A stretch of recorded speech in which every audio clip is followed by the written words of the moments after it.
حضرت خالد بن ولید رضی اللہ تعالیٰ مسلمانوں کے عظیم سپہ سالار ہیں، بہت بڑے جرنیل ہیں۔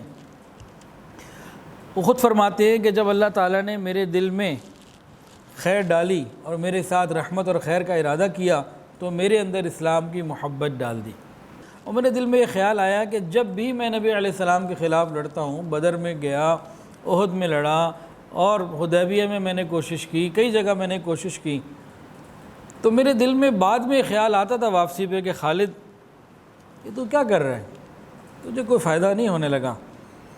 اور بہرحال یہ محمد جو ہیں سب پر غالب آ ہی جائیں گے۔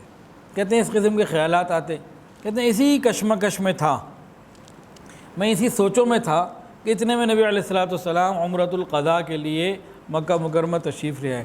جیسے ہی اطلاع ملی میں تو مکہ چھوڑ کے کہیں چھپ گیا کہ جی نہ میں کسی کو دیکھوں نہ کوئی مجھے دیکھے۔ لیکن میرا بھائی ولید ابن ولید رضی اللہ تعالیٰ عنہ، وہ چونکہ مسلمان ہو چکے تھے اور نبی علیہ السلام سے محبت کرتے تھے، انہوں نے جب میں آئے تو مجھے تلاش کیا، میں نہ ملا تو میرے نام میں خط بھیجا جس میں یہ لکھا تھا بسم اللہ الرحمن الرحیم۔ اس میں یہ لکھا تھا کہ خالد، میں نے اس سے زیادہ کوئی عجیب چیز دیکھی ہی نہیں، تم جیسا عقل مند، صاحب الرائے، سمجھدار آدمی اسلام جیسی پاکیزہ دعوت سے دور رہے، میری عقل میں یہ بات نہیں آتی۔ اور یہ لکھا اسی کے اندر کہ حضور نے بھی پوچھا تھا کہ ولید خالد کدھر ہے، این الخالد، این خالد، خالد کدھر ہے؟ وہ اتنا سمجھدار آدمی، وہ کیسے اسلام کو نہیں پہچان رہا؟ تو لکھا کہ یہ بات تو ہمیں سمجھ میں نہیں آ رہی کہ تم اتنے سمجھدار آدمی اسلام سے کیوں بے خبر ہو۔ اور کہا حضور نے مجھے کہا ہے کہ اگر خالد اسلام لے آئے اور دین حق کی مدد کرے اور باطل کے خلاف کھڑا ہو تو ہم اس کو بہترین مقام دیں گے اور دوسروں کے اوپر مقدم رکھتے۔ پھر آخر میں بھائی نے وصیت کی، ولید ابن ولید نے حضرت خالد ابن ولید کو وصیت کی، کہا کہ اے بھائی، جو تم سے عمدہ موقع بڑے ہاتھ سے نکل گئے، ابھی کچھ وقت ہے، آ جاؤ، کلمہ پڑھ لو اور پچھلی غلطیوں کا کچھ مداوع ہو جائے، کچھ تلافی ہو جائے۔ حضرت خالد بن ولید رضی اللہ عنہ کو جب یہ بھائی کا خط ملا نا تو وہ خوش ہو گئے، اور اس میں انہوں نے کہنے لگے کہ مجھے دو باتوں کا بڑا مزہ آیا۔ ایک تو میرے دل کے اندر اللہ نے اسلام کی محبت ڈال دی اور مکہ سے ہجرت کرنے کا شوق پیدا کر دیا، میں اس سرور میں تھا، اور ساتھ نبی علیہ السلام کے یہ الفاظ کہ خالد اگر آ جائے تو ہم اسے دوسروں کے اوپر مقدم رکھیں گے، مقام دیں گے، خیال رکھیں گے، تو میرے دل میں اور بات پیدا ہو گئی اور اسلام کی محبت میرے دل میں آ گئی۔ اسی دوران میں نے ایک خواب دیکھا، خواب میں نے دیکھا کہ ایک بہت تنگ سی جگہ میں ہوں، شہر ہے بڑا تنگ اور اس میں قحط ہے، کچھ بھی وسائل نہیں ہیں، تنگیاں ہیں، اور اچانک میں اس قحط زدہ تنگ جگہ سے نکل کر ایک بہت سرسبز اور شاداب اور کشادہ جگہ میں چلا جاتا ہوں جہاں بہت جو ہے وہ گرینری ہے اور بہت کشادگی ہے۔ میں اس خواب کو جب دیکھتا ہوں تو میرے دل میں یہ خیال پیدا ہوتا ہے کہ یہ خواب اللہ کی طرف سے اور اسی اعتبار سے ہے کہ اب مجھے کلمہ پڑھ کے مسلمان ہو جانا چاہیے۔ میں نے اس خواب کو بہت خاص سمجھا اور میں نے سوچا مدینہ جا کے حضرت ابوبکر سے اس کی تعبیر بھی پوچھوں گا۔ کہتے ہیں کہ میں نے ارادہ کر لیا، تو ارادہ کرنے کے بعد سوچا میں اکیلا کیوں جاؤں، ذرا چند لوگوں سے اور بھی تو ملوں۔ یہ ایک بہت باوقار خاندان کے اور باوقار شخصیت تھے اور بہت بہادر تھے، مکہ کے اندر بھی ان کا بڑا نام تھا۔ انہوں نے کہا میں اکیلا کیوں جاؤں، تو یہ مکہ کے ایک اور سردار ہیں صفوان ابن امیہ، ان کے پاس گئے، کہا بھئی قریش تو مغلوب ہو گئے، رسوا ہو گئے، اللہ نے محمد صلی اللہ علیہ وسلم کو عزت دی ہے، اب میرا دل یہ کر رہا ہے کہ وہ عرب اور عجم پر غلبہ پا رہے ہیں، پا چکے ہیں، پانے والے ہیں، ہم جائیں اور ان کے ہاتھ پر مسلمان ہو جائیں، محمد کو جو شرف ملے گا تو ہمارا بھی تو وہی شرف ہوگا، ان کا شرف ہمارا شرف ہوگا، تو ہم چلتے ہیں ان کا اتباع کرتے ہیں، یہ ہمارے لیے بہتر ہے۔ تو صفوان ابن امیہ نے کہا میں ہرگز نہیں جانے والا، اگر ساری دنیا بھی ان کا اتباع کرے میں اکیلا رہ جاؤں گا، میں تب بھی نہیں ان کی مانوں گا۔ کہتے ہیں کہ میرے دل میں خیال آیا کہ اس کے باپ اور بھائی کو قتل کیا گیا ہے تو یہ اس چکر میں ہے، تو یہ تو نہیں سننے والی بات۔ کہتے ہیں کہ پھر میں آگے اکرمہ کے پاس گیا، اکرمہ ابن ابی جہل کے پاس، اور جا کے اسی طرح دعوت دی کہ بھئی ہم چلتے ہیں وہاں کلمہ پڑھ لیتے ہیں اور ان کی عزت ہماری عزت ہوگی، بہرحال ہیں تو قریشی اور مکہ کے، تو ہم ادھر چلتے ہیں، یہاں رہنے کا کیا فائدہ۔ تو اکرمہ ابن ابی جہل نے بھی بعد میں تو مسلمان ہو گئے تھے، یہی جواب دیا، میں نہیں ہونے والا۔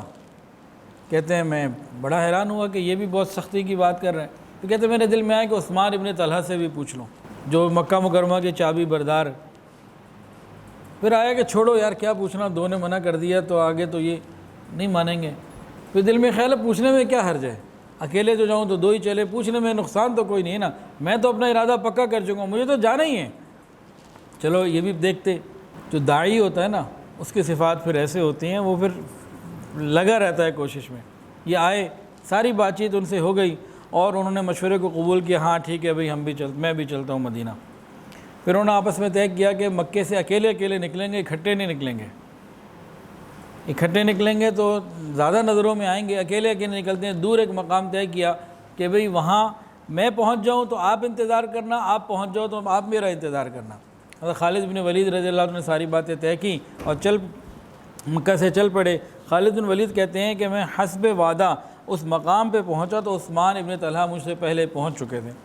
پھر ہم فجر کے وقت صبح کے وقت وہاں سے روانہ ہوئے اور ایک مقام پہ جب پہنچے، ہدا اس کا نام ہے، تو حضرت عمر ابن عاص سے ملاقات ہوئی۔ یہ بہت بڑے عقل مند اور بہت اچھے سمجھدار لوگوں میں شامل ہوتے تھے۔ وہاں ملاقات ہوئی، پوچھا بھئی کہاں جا رہے ہو؟ کہا میں مدینہ کلمہ پڑھنے جا رہا ہوں۔ کہا ہم بھی جا رہے ہیں، چلو بھئی ساتھ ہی چلتے ہیں۔ تو ایک دوسرے کو مرحبا کہا، خوشی ہوئی۔ یہ اکیلے چلے تھے، ایک ساتھ مل گئے، ایک کو ساتھ لیا اور ایک راستے میں ساتھ مل گئے۔ تو یہ تین لوگ جو ہیں کلمہ پڑھنے کے ارادے سے مکہ سے نکلے مدینہ کے سفر پہ۔ اب یہ جب مدینہ طیبہ پہنچے ہیں تو داخل ہونے کے بعد ایک مقام حرہ، وہاں انہوں نے اپنے اونٹوں سے اترے، سواریوں سے اترے اور بیٹھے۔ اتنے میں نبی علیہ الصلوۃ والسلام کو خبر کسی نے پہنچا دی کہ خالد ابن ولید، عثمان ابن طلحہ اور عمر ابن عاص، یہ تینوں کی تینوں کلمہ قبول کرنے کے لیے آ رہے ہیں۔ نبی علیہ السلام بہت خوش ہو گئے۔ نبی علیہ السلام نے فرمایا مکہ نے اپنے جگر گوشوں کو تمہاری طرف ڈال دیا ہے، مکہ نے اپنے جگر گوشوں کو تمہاری طرف پھینک دیا ہے۔ یہ مکہ کے جگر تھے، یہ تینوں کے تینوں اب اسلام میں داخل ہو جائیں گے۔ خالد کہتے ہیں کہ میں نے بہت عمدہ کپڑے پہنے اور تیار ہوا اور بڑے شوق کے ساتھ جیسے خوشبو لگانا، تیل لگانا، پوری تیاریاں کی اور چل پڑا نبی علیہ السلام کی طرف۔ راستے میں مجھے میرا بھائی ولید آ کے ملا، کہنے لگا خالد جلدی چلو، حضور صلی اللہ علیہ وسلم تمہارے انتظار میں ہیں، تم لوگوں کا انتظار ہو رہا ہے، آ جاؤ۔ کہتے ہیں کہ ہمیں اور شوق بڑھ گیا کہ حضور ہمارے انتظار میں ہیں، اور انہوں نے خالد کے بھائی ولید نے کہا کہ حضور بہت خوش ہے، تمہارے انتظار میں بھی ہیں، شوق اور خوشی سے تمہارا انتظار بھی کر رہے ہیں، آ جاؤ جلدی آؤ۔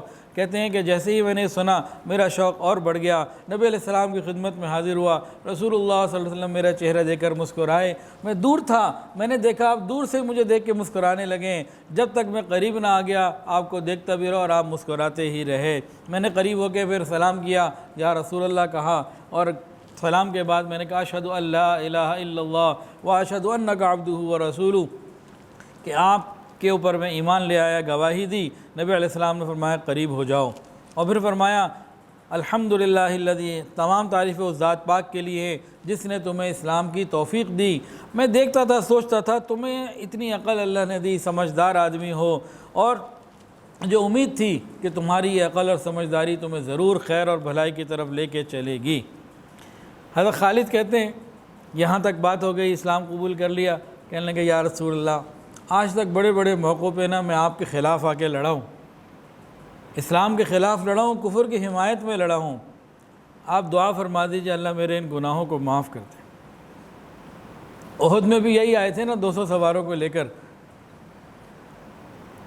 باقی لوگ جب مال غنیمت جمع کر رہے تھے کہ ایک پہاڑی کے اوپر 50 لوگ کھڑے ہوئے تھے، تو خالد میں ولید نے ہی تو دیکھا تھا، تو وہاں سے حملہ کیا، مسلمانوں کو بڑا نقصان ہوا، حضرت حمزہ بھی شہید ہوئے۔ اب وہ ساری باتیں ان کو یاد آ رہی تھی کہ کہاں کہاں میں مسلمانوں کے خلاف لڑتا رہا ہوں، اور کوئی کسر نہیں چھوڑی تھی۔ حضرت خالد بن ولید رضی اللہ عنہ جب تک مسلمان نہیں ہوئے تھے، مسلمانوں کے خلاف کسی قسم کی کوئی کسر نہیں چھوڑی تھی، کسی بھی محاذ پہ جو کچھ وہ کر سکتے تھے کیا تھا۔ اب نبی علیہ السلام سے عرض کیا یا رسول اللہ دعا کر دیجئے اللہ میرے ان گناہوں کو معاف فرما دے۔ حضور نے فرمایا کہ اسلام پچھلے تمام گناہوں کو مٹا دیتا ہے۔